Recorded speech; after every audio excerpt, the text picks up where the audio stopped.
Untuk kalian yang sempat lihat postingan gua di IG, mungkin tahu bahwa di akhir tahun 2022, gua sempat dikontak orang pajak bahwa gua ada kemungkinan harus membayar pajak dengan amount yang cukup besar. Padahal, dari dulu gua sudah mencoba sebaik mungkin untuk membayar pajak sesuai dengan aturan yang berlaku.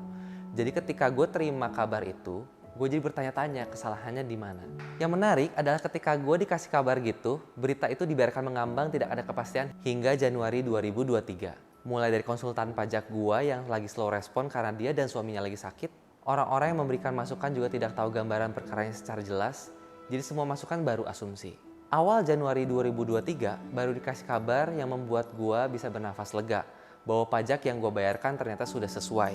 Hal yang gue pelajari dari kejadian ini adalah yang pertama, di awal gue dikasih info harus bayar pajak kemungkinan amount-nya besar. Ternyata gue masih mengandalkan diri gue, koneksi gue, dan mengandalkan apa yang bisa gue lakukan dan usahakan dibandingkan berserah dan pasrah. Toh gue udah melakukan apa yang benar. Kenapa gue bisa sadar ini? Karena reaksi gue di awal-awal adalah langsung telepon semua orang atau koneksi yang gue punya untuk meminta pendapat dan sudut pandang mereka. Yang kedua, kejadian ini dibiarkan menggantung hingga awal tahun, sekitar 2 minggu sampai 1 bulan lebih tanpa kepastian apapun. Dan orang paling susah kalau hidup dalam ketidakpastian. Sama seperti tahun 2020 kan, kita nggak ada kepastian sehingga orang-orang pada takut dan stres. Hubungan, ekonomi, status, diagnosa, dan semua yang nggak pasti seringkali bikin kita jadi overthinking. Pelajaran ketiga yang gue dapat adalah manusia lemah, nggak ada kepastian sedikit aja kita udah bingung cari jalan keluar sana sini. Yang kita punya semua ini nggak ada yang abadi. Hari ini untung, besok bisa rugi. Terus gue suka belaga pinter, bahkan dalam ketidakpastian gue suka sok tahu.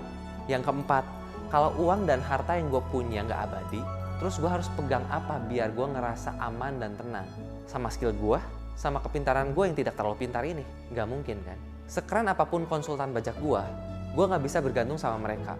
Mereka bisa salah, gue bisa salah. Dari kejadian ini, gue akhirnya kayak disuruh belajar tentang pajak, keuangan, at least nggak blow on amat gitu.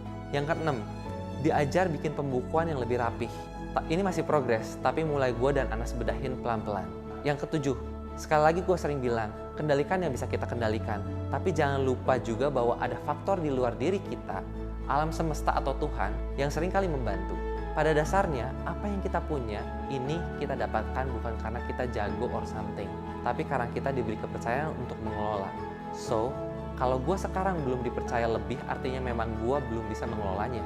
Ada pola pikir dan skill set gue yang perlu dipersiapkan biar gue bisa mengelola lebih dari yang sekarang. Yang kedelapan, gue harus cek hati gue lagi, apakah sumber kebahagiaan gue. Terkadang itu yang diuji, terkadang itu yang membuat kita stres dan gak aman, gak nyaman, gak bisa hidup tenang. Dalam kasus gue, ya berarti uang. Gue diuji apakah mungkin uang adalah hal yang berharga. Pelajaran yang berharga banget untuk menghadapi tahun 2023 ini, yang katanya gak mudah. Tapi menurut gue, mudah dan gak mudah itu harus dinikmati. Selama hal itu gak membunuh kita, artinya hal itu membuat kita lebih kuat.